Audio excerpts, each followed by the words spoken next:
அவனை அடைத்து வைத்திருந்த பில்டிங்கில் இருந்து வெளியே வந்த ஹரிஷ் திகைத்து போனான். வெளியே இன்னும் சில பில்டிங்குகள் தனித்தனியாக இருக்க, அவற்றிற்கு செல்லும் பாதைகளின் இரு பக்கத்திலும் எல்லா வகையான மூலிகைகளும் பூக்களும் வளர்க்கப்பட்டிருந்தது. அவன் முன்பு போன சித்தர்களின் இடத்தில் தமிழ்நாட்டின் மிக பழமையான அரிய வகை மூலிகைகள் வளர்க்கப்பட்டிருக்க, இங்கோ உள்நாடு வெளிநாடு என்று அவன் புத்தகத்தில் பார்க்கும் அத்தனை வகை மூலிகைகளும் காணப்பட்டது. இந்த அளவுக்கு மூலிகைகள் இருந்தா எவ்வளவு வேணாலும் மருந்து தயாரிக்கலாமே, இது மட்டும் நமக்கு சொந்தமானதா இருந்தா. ஹரிஷ் ஒரு நிமிடம் கற்பனை செய்து பார்த்தான். சில நிமிடங்களுக்கு பிறகு அவர்கள் ஒரு பிரம்மாண்ட மாளிகைக்குள் நுழைய அவன் அப்படியே அசந்து போனான். இதுக்குள்ள இப்படி ஒரு மாளிகை கூட நாம எதிர்பார்க்கவே இல்லையே. யோசித்துக்கொண்டே நுழைந்த ஹரிஷ் உள்ளே இன்னும் பலர் இருப்பதை பார்த்தான். அவர்களின் முகத்தில் ஹரிஷுக்கான வரவேற்பு எதுவும் தெரியவில்லை. அந்த பிரம்மாண்டமான மாளிகையின் மெயின் ஹாலுக்குள் நுழைந்தபோது அங்கே நட்ட நடுவில் இருந்த இருக்கையில் ஒரு பெண் கம்பீரமாக அமர்ந்திருந்தாள். அந்த இருக்கை ஒரு சிம்மாசனம் இல்லை என்றாலும் அந்த பெண் உட்கார்ந்திருந்த தோரணையை பார்த்தபோது அப்படித்தான் இருந்தது. அந்த பெண்ணிற்கு இருபுறமும் சோஃபாக்கள் போடப்பட்டு அதிலும் நிறைய ஆட்கள் வரிசையாக உட்கார்ந்திருந்தார்கள். இதெனது அந்த காலத்து அரண்மனை மாதிரி நடுவில் ராணி உட்கார்ந்துருக்க, 2 பக்கமும் அமைச்சர்களும் மந்திரிகளும் உட்கார்ந்துருக்கிற மாதிரி இருக்கு. என்ன ஒன்று, இவங்க அரசர்கள் போடுற மாதிரி ட்ரெஸ் பண்ணாமல் நம்மள மாதிரி நார்மலாக போட்டிருக்காங்க, அது ஒன்று தான் வித்தியாசம் என்று நினைத்து கொண்டான் ஹரிஷ். ஹரிஷ் அவர்களை அளவிட்டது போலவே அவர்களின் பார்வையும் ஹரிஷை ஆழமாக கவனித்தது.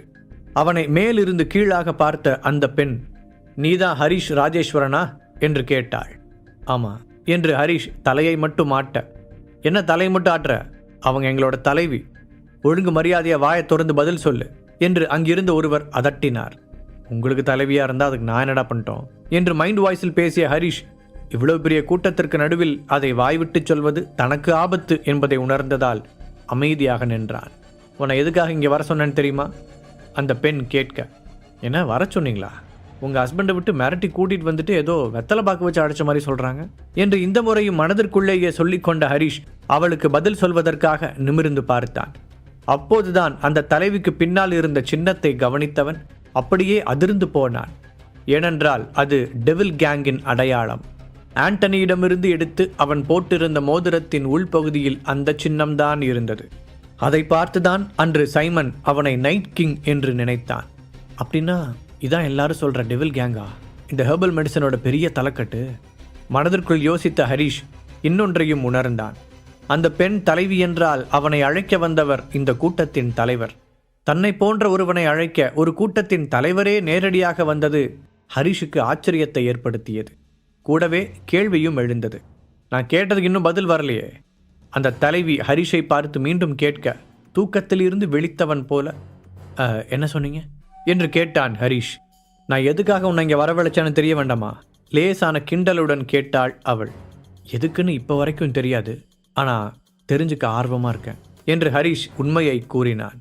நீ எதுவும் பயப்பட வேண்டாம், உன்னை நாங்கள் எதுவும் செய்ய மாட்டோம். ஒரு முக்கியமான விஷயத்தை பற்றி பேச தான் உன்னை இங்கே கூப்பிட்டேன். அவனை ஆறுதல் படுத்தும் விதமாக சொன்ன தலைவி, நீ சமீபத்தில் ஒரு சில பெண்களை மிரியட்ஸ் கிட்ட இருந்து காப்பாத்தினியா என்று கேட்டாள். நாகபட்சினி மூலிகையை தேடி திண்டுக்கல் போன போது நடந்த அந்த நிகழ்வு ஹரிஷுக்கு நன்றாகவே ஞாபகம் இருந்தது. அதுவும் அவங்க யாருன்னு உண்மை தெரிஞ்சதுக்கு அப்புறமும் நீ அவங்கள காப்பாத்தினேன்னு கேள்விப்பட்டேன்.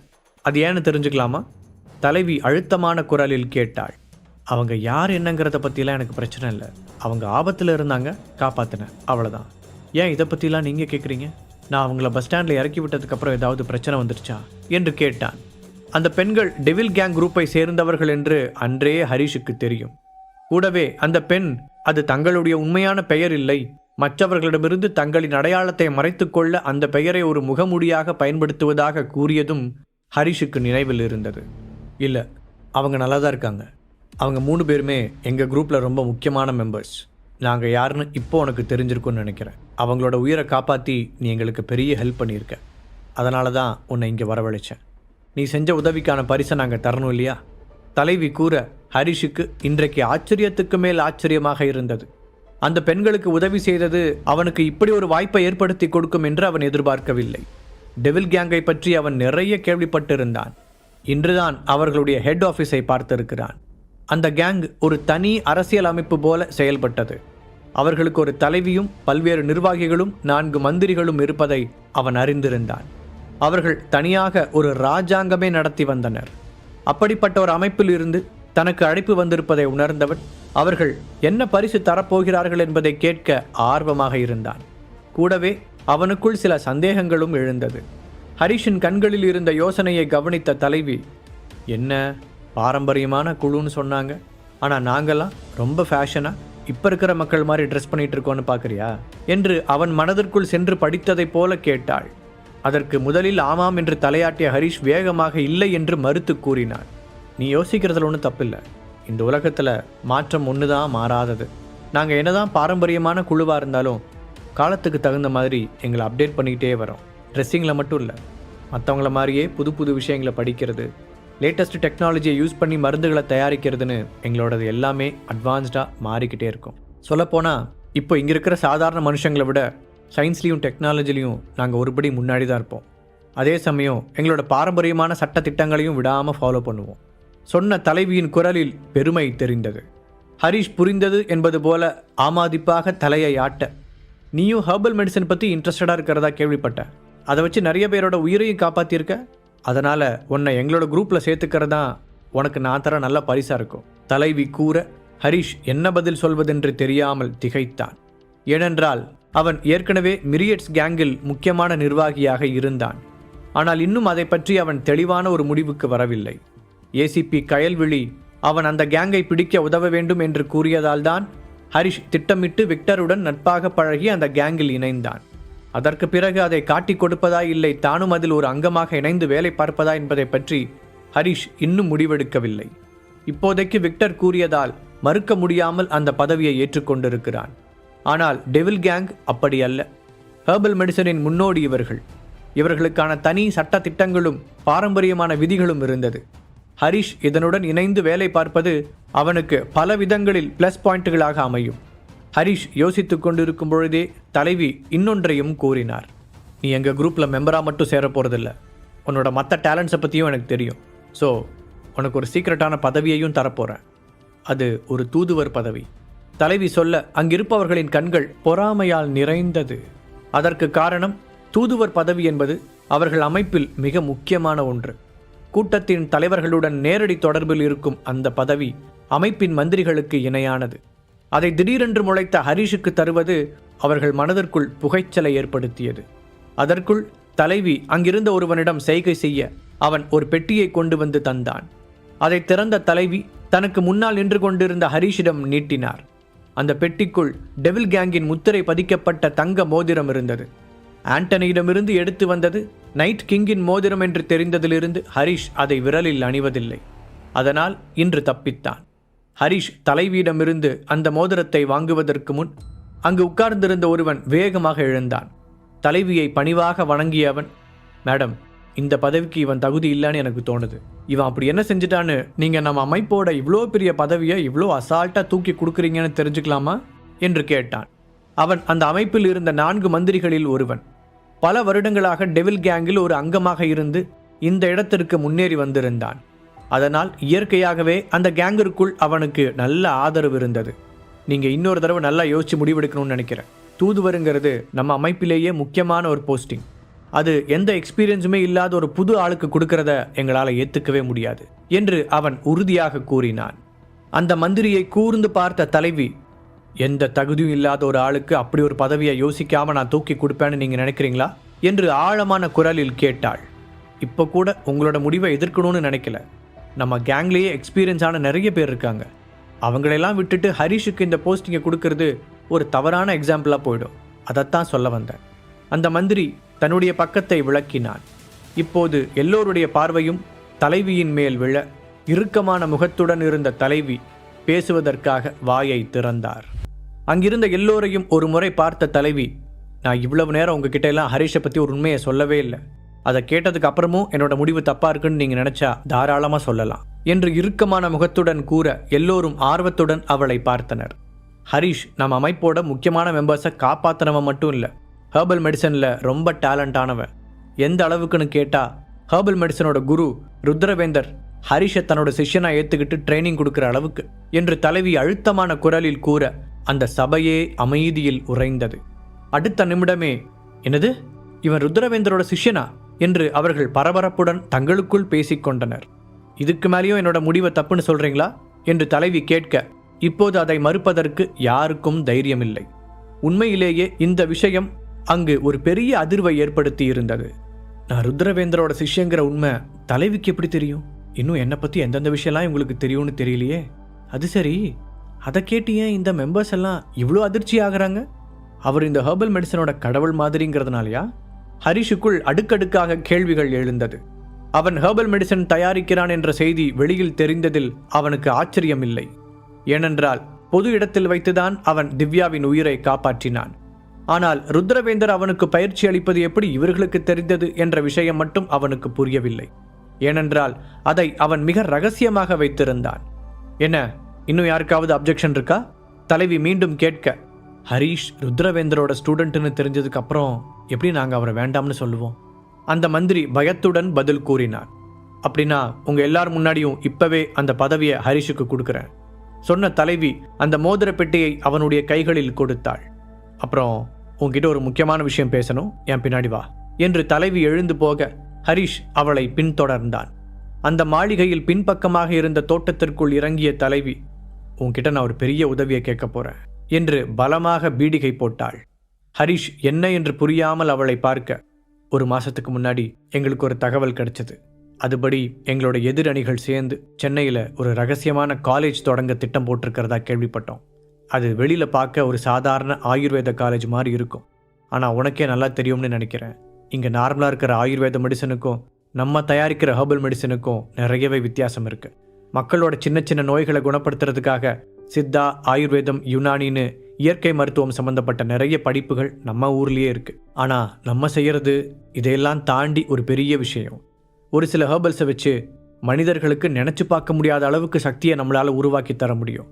நாம் நினச்சா கிட்டத்தட்ட சாக கிடக்கிற உயிர்களை காப்பாற்றவும் முடியும். ஆனால் இதை நாம் ரொம்ப சீக்ரெட்டாக மெயின்டைன் பண்ணிக்கிட்டு இருக்கோம். அதுக்கு சில முக்கிய காரணங்களும் இருக்குது. இப்போ அது இல்லை பிரச்சனை என்ற தலைவி பேச்சை நிறுத்தி சிறிது நேரம் அமைதியாக இருக்க, வேற என்ன பிரச்சனை என்று கேட்டான் ஹரீஷ். அந்த ஆயுர்வேத காலேஜில் நிறைய யங் ஸ்டூடெண்ட்ஸுக்கு இயற்கை மருத்துவம் பற்றி ட்ரைனிங் கொடுக்குற மாதிரி தெரிஞ்சாலும் அவங்களோட முக்கியமான நோக்கமே நம்மளோட அமைப்பை ஒன்றும் இல்லாமல் அழிக்கிறது தான் என்று தலைவி கூற ஹரிஷ் அதிர்ச்சியுடன் பார்த்தான். மிரியட்ஸ் கேங்கை பற்றி கயல்விழி சொன்னதும் கிட்டத்தட்ட இதே போன்ற ஒன்றுதான். அவர்கள் சென்னையில் அழுத்தமாக காலூன்ற ஏதோ செய்ய போகிறார்கள் என்ற செய்தி போலீஸுக்கு கிடைத்திருந்தது. அதை வைத்துதான் கயல்விழி அவனை சீக்ரெட் ஆபரேஷனுக்கு அனுப்பி வைத்தாள்.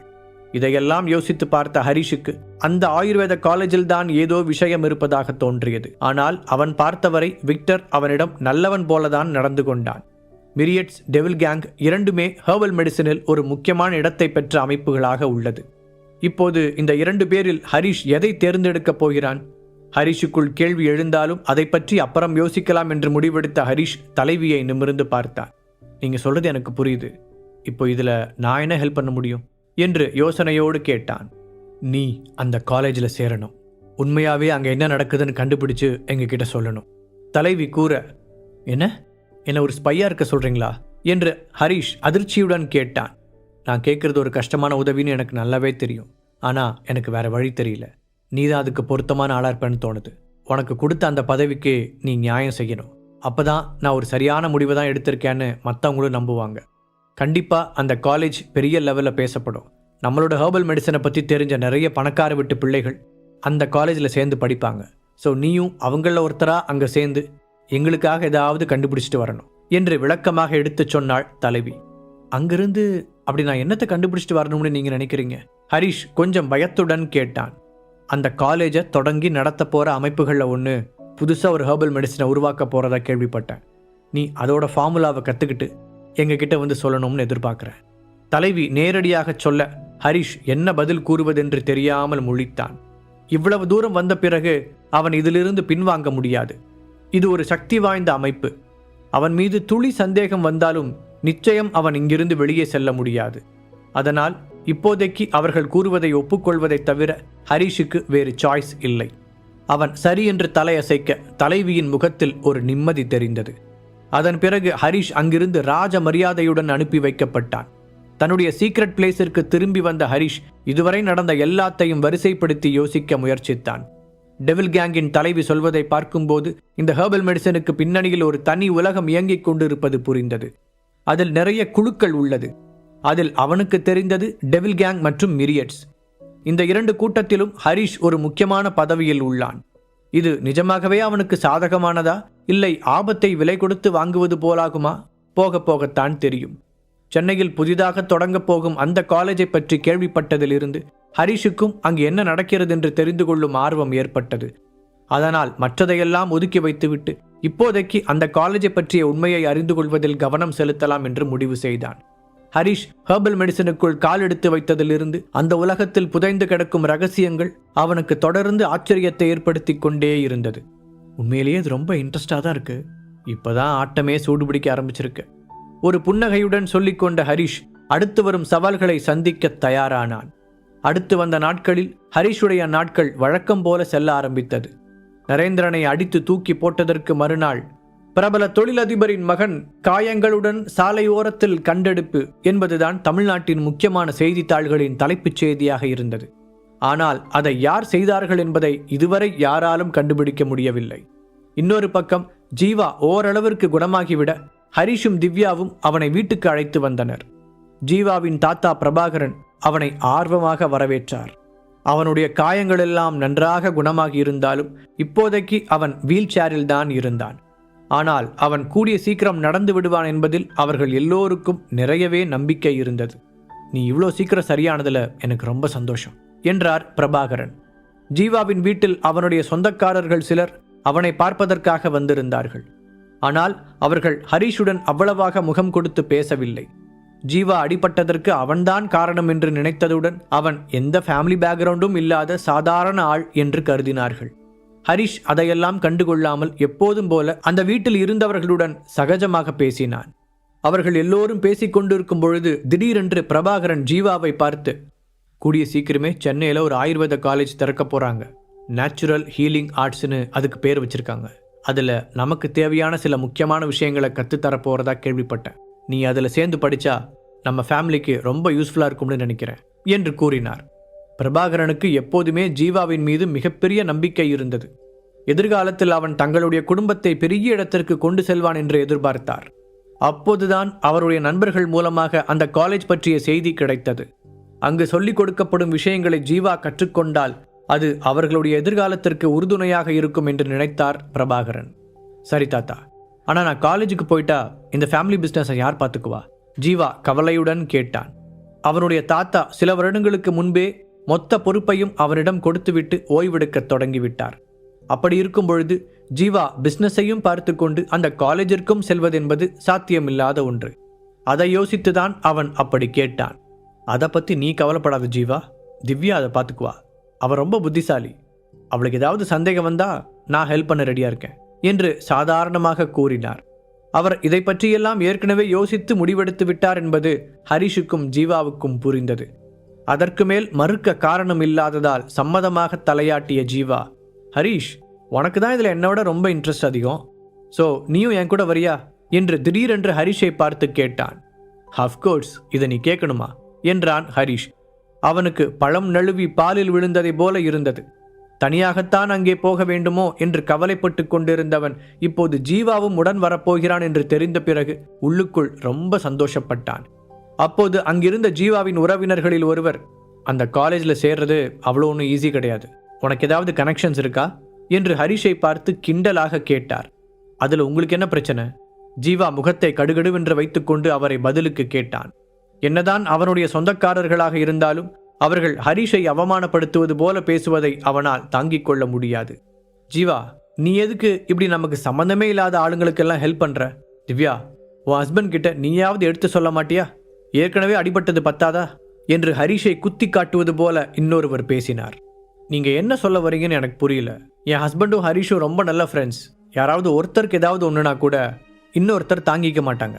இதில் நான் சொல்றதுக்கு என்ன இருக்கு? திவ்யா சாதாரணமாக பதில் சொன்னாள். என்னமோ பண்ணுங்க, எனக்கு என்னமோ இவனை பார்த்தா அந்த காலேஜில் சேர முடிஞ்ச ஆள் மாதிரி தெரியல. அப்படியே ஜீவாவோட பேரை வச்சு சேர்ந்தாலும் 1 வருஷத்துக்கு மேலே தாக்கு பிடிக்க மாட்டான். நான் இதை ஒரு சேலஞ்சாகவே சொல்கிறேன். ஏன்னா நேற்று தான் அவங்க 2 ரூல்ஸை புதுசாக அனௌன்ஸ் பண்ணியிருக்காங்க. முதல் ரூலே, அந்த காலேஜில் சேர்றவங்க நல்ல பேக்ரவுண்ட் இருக்கிற குடும்பத்தை சேர்ந்தவங்களாக இருக்கணும். அதுவும் ஒவ்வொரு குடும்பத்திலிருந்தும் 3 பேர் மட்டும்தான் சேர முடியும். எதுக்காக இந்த ரூல்னு கேட்டால், அங்கே சொல்லித்தரப்போகிற கோர்ஸ் அந்த அளவுக்கு காஸ்ட்லியானது. சாதாரண மக்களால் அங்கே சேர்ந்து படிக்கிறத கனவுல கூட நினைக்க முடியாது என்று ஒரு மாதிரி குரலில் கூறினார். ஹரிஷ் அந்த முதல் ரூலை பற்றி கவலைப்படவில்லை. அவர்களுக்கு தெரியாவிட்டாலும் அதில் சொல்லப்பட்ட எல்லா தகுதிகளும் ஹரிஷுக்கு நிறையவே இருக்கிறது. அப்போ 2வது ரூல் என்ன? ஹரிஷ் ஆர்வம் தாங்க முடியாமல் கேட்டான். அவனை அலட்சியமாக பார்த்த அந்த சொந்தக்காரர், அந்த கோர்ஸ் மொத்தம் 4 வருஷம் படிக்க வேண்டியது. ஒவ்வொரு இயர் எண்ட்லேயும் நிறைய ப்ராஜெக்ட்ஸ் இருக்கும், கஷ்டமான எக்ஸாம்ஸ் இருக்கும். சிலது குரூப்பாக சேர்ந்து பண்ணணும், சிலது தனியாக பண்ண வேண்டி இருக்கும். யாராவது அதை சரியாக செய்யலைன்னா அவங்கள அந்த கோர்ஸ்லேருந்து டிஸ்மிஸ் பண்ணிடுவாங்க என்று சொல்லி முடித்தார். அதை கேட்டவுடன், ஹரிஷ், நம்மளால் இதை செய்ய முடியும் தானே என்று ஜீவா கவலையுடன் கேட்டான். நேரடியாக சொல்லாவிட்டாலும் ஹரிஷின் ஃபேமிலி பேக்ரவுண்ட் பற்றி நியூயார்க் போன போதே ஜீவா அறிந்திருந்தான். அதனால் ஹரிஷ் அதில் சேர முடியுமா என்பதை பற்றி அவனுக்கும் சந்தேகமில்லை. அந்த 2வது ரூலை பற்றித்தான் ஜீவா கவலைப்பட்டான். கண்டிப்பாக ஜீவா, நம்மளால் முடியும். உன் கூட கடைசி வரைக்கும் துணையாக இருப்பேன்னு நான் ப்ராமிஸ் பண்ணுறேன். ஹரிஷ் அவனுக்கு நம்பிக்கை அளிக்கும் விதமாக பதில் கூறினான். சரி, அப்படின்னா நம்ம கூடிய சீக்கிரம் காலேஜில் மீட் பண்ணலாம். ரொம்ப வருஷம் கழித்து திரும்பவும் காலேஜ் போகிறது ஒரே எக்ஸைட்டடாக இருக்குது, ஜீவா உற்சாகமாக கூறினான். சரி ஜீவா, நான் வீட்டுக்கு கிளம்புறேன். நீ மறக்காமல் இதை டெய்லியும் எடுத்துக்கோ. அப்போ தான் காலேஜ் போகிறதுக்கு முன்னாடி முழுசாக குணமாக முடியும் என்று சொன்னபடி பாக்கெட்டில் இருந்து ஜீவாவிற்காக ஸ்பெஷலாக தயாரித்த ஹெர்பல் மெடிசினை எடுத்து திவ்யாவிடம் கொடுத்தான் ஹரிஷ். ஹரிஷ், இந்த மருந்து உனக்கு எங்கே கிடைச்சது? பிரபாகரன் நம்ப முடியாத ஆச்சரியத்துடன் கேட்க, தாத்தா, இது எல்லாமே ஹரிஷ் சொந்தமாக தயாரிக்கிறது. அதுக்குள்ளே மறந்துட்டீங்களா? அன்னைக்கு திவ்யாவை கூட ஹரிஷ் தான் காப்பாற்றினான்னு சொன்னேன்ல. இப்போ கூட நான் இந்த அளவுக்கு குணமானதுக்கு ஹரிஷோட மருந்து தான் காரணம். என்ன ரொம்ப கசப்பாக இருக்கும், அது மட்டும்தான் எனக்கு பிடிக்கல. ஜீவா பதில் கூற தாத்தாவும் மற்ற உறவினர்களும் ஹரிஷை ஒரு அதிசய பொருள் போல பார்த்தனர். இந்த மாதிரி ஒரு மருந்தை தயாரிப்பது ரொம்பவே கஷ்டமான விஷயம் என்று பிரபாகரனுக்கு தெரியும். அதனால்தான் ஜீவாவை அந்த காலேஜுக்கு சென்று படிக்க சொல்லி கூறினார். ஆனால் ஹரிஷ் இவ்வளவு சின்ன வயதிலேயே அதில் திறமை வாய்ந்தவனாக இருப்பதை அவரால் நம்பவே முடியவில்லை. இப்பொழுதே இப்படி என்றால் காலேஜிற்கு போன பிறகு அவனால் எந்த அளவிற்கு சாதிக்க முடியும் என்பதை யோசித்து பார்த்தார். ஜீவா உண்மையிலேயே ஒரு நல்ல ஃப்ரெண்டை தான் பிடிச்சிருக்கான். இவனோட துணை இருந்தா நம்ம ஃபேமிலியால் இன்னும் நல்ல நிலைமைக்கு வர முடியும் என்று நினைக்கும் போதே அவருக்கு சந்தோஷமாக இருந்தது. ஜீவா முதல்லயே சொன்னான், ஆனால் நீ இந்த அளவுக்கு டேலண்டாக இருப்பேன்னு எனக்கு தெரியாது. பிரபாகரன் ஆச்சரியத்துடன் கூற ஹரிஷ் ஒரு மென்மையான சிரிப்புடன் அதை ஏற்றுக்கொண்டான். அதை கேட்ட ஜீவாவின் உறவினர்கள் இருவரும் ரொம்பவே சங்கடப்பட்டார்கள். பேசாமல் அங்கிருந்து எழுந்து ஓடிவிடலாமா என்று கூட நினைத்தார்கள். ஒரு சாதாரண பையன் என்று நினைத்த ஹரிஷுக்கு இப்படி ஒரு டேலண்ட் இருக்கும் என்று அவர்கள் எதிர்பார்க்கவில்லை. ஜீவா, அப்புறம் உனக்காக இன்னொரு விஷயமும் வச்சிருக்கேன் என்று ஹரிஷ் தன்னுடைய மற்றொரு பாக்கெட்டில் இருந்து அவனுடைய ட்ரேட்மார்க்கான பவர் பில் டேப்லெட்டுகளை எடுத்து கொடுத்தான். உனக்கு கொஞ்சம் நல்ல உடம்பு சரியானதுக்கு அப்புறம் இதை கொடுக்கலான்னு நினைச்சிருந்தேன் என்று ஹரிஷ் கூற அவன் கையில் இருந்ததை பார்த்த ஜீவா, இது புது டேப்லெட்டா இருக்கு ஹரிஷ், இவ்வளவு நாள் நீ கொடுத்ததுக்கும் இதுக்கும் என்ன வித்தியாசம் என்று கேட்டான். இவ்வளவு நாள் நான் உனக்கு கொடுத்தது உன்னோட உடம்பை ஸ்ட்ராங் பண்ணுறதுக்கும் உடஞ்ச எலும்புகளை ஜாயின் பண்ணுறதுக்கும். இது பொதுவாக நான் மற்றவங்களுக்கு கொடுக்குற ஹெர்பல் டேப்லெட். இதோட பேர் பவர் பில். இது உனக்கு ஒரு எக்ஸ்ட்ரா சக்தியை கொடுக்கும். நீ சாப்பிட்டு பாரு, உனக்கே புரியும். ஹரிஷ் அந்த டேப்லெட்டை பற்றி எக்ஸ்பிளைன் செய்தான். அதற்குள் ஹரிஷை பார்த்து பொறாமைப்பட்ட அந்த உறவினர்களில் ஒருவன், ஜீவா, இப்படி யார் எதை கொடுத்தாலும் நீ பாட்டுக்கு வாங்கி சாப்பிட்ருவியா? என்னன்னே தெரியாத அந்த டேப்லெட்டை சாப்பிட்டுட்டு ஏதாவது சைடு எஃபெக்ட்ஸ் வந்துருச்சுன்னா என்ன பண்ணுறது என்று கேட்டான். அதை கேட்டதும் பிரபாகரன், நீ கொஞ்சம் வாயை மூடுறியா, என்ன பேசுகிறோம்னே தெரியாமல் எதையாவது உளர வேண்டியது என்று எரிச்சலுடன் கூறினார். முதல் முறை பார்த்தபோதே பிரபாகரன் ஹரிஷை பற்றி கணித்திருந்தார். அவருக்கு இருந்த வாழ்க்கை அனுபவத்தில் ஜீவாவிடம் இல்லாத சில குணங்கள் கூட ஹரிஷிடம் இருப்பது அவருக்கு புரிந்தது. எப்படி பார்த்தாலும் அவன் நிச்சயம் ஒரு ஏமாற்றுக்காரனாக இருக்க மாட்டான் என்பதை பிரபாகரன் உறுதியாக நம்பினார். ஹரிஷ், நீ ஒன்று தப்பாக நினச்சிக்காத, அவங்க எப்போவுமே அப்படிதான் என்று மன்னிப்பு கேட்கும் குரலில் கூறினார். அவரை பார்த்து மெதுவாக சிரித்த ஹரிஷ், பரவாயில்ல தாத்தா, அவங்க சொல்கிற மாதிரி உங்களுக்கு இதில் ஏதாவது சந்தேகமாக இருந்தால் ஜீவா இதை எடுத்துக்க வேண்டாம். என்கிட்ட இதை வாங்குறதுக்கு ஆல்ரெடி நிறைய பேர் வெயிட் பண்ணிக்கிட்டு இருக்காங்க என்று சாதாரணமாக சொன்னான். ஹரிஷ், அதை நீ என்கிட்ட கொடுக்க முடியுமா? பிரபாகரன் ஆர்வமுடன் கேட்க, தாராளமா தாத்தா என்ற ஹரிஷ் அந்த டேப்லெட்டை அவரிடம் கொடுத்தான். சில நிமிடங்கள் அதை உற்று பார்த்த பிரபாகரன் உற்சாகமாக நிமிர்ந்தார். டேப்லெட் வைத்திருந்த அவருடைய கை லேசாக நடுங்கத் தொடங்கியிருந்தது. ஹரிஷ், நிஜமாவே இது ஒரு பவர் பில் தானா? இது வரைக்கும் இதை பற்றி நான் நிறைய கேள்விப்பட்டிருக்கேன், இன்னைக்கு தான் இவ்வளோ பக்கத்தில் பார்க்குறேன் என்று பிரபாகரன் தடுமாற்றத்துடன் கூறினார். உங்களுக்கு இதை பற்றி ஏற்கனவே தெரிஞ்சிருக்கிறத நினச்சி நான் சந்தோஷப்படுறேன் என்றான் ஹரிஷ். இது நிஜமாவே ஒரு நல்ல டேப்லெட்டுன்னு நீங்கள் நினைக்கிறீங்களா தாத்தா? ஹரிஷை கிண்டல் செய்த அந்த உறவினர் கேட்க, ஆமாம், நான் அதை உறுதியாக நம்புகிறேன் என்றார் பிரபாகரன். உடலில் சக்தி அதிகரிப்பதற்காக இந்த மாதிரியான டேப்லெட்டுகளை பயன்படுத்தும் பழக்கம் அவரை போன்ற பணக்காரர்களிடையே அதிகமாக புழக்கத்தில் இருந்தது. முழு கதையையும் கேட்டு மகிழ பாக்கெட் FM ஆப்பை டவுன்லோட் செய்யுங்கள். லிங்க் டிஸ்கிரிப்ஷனில் கொடுக்கப்பட்டுள்ளது.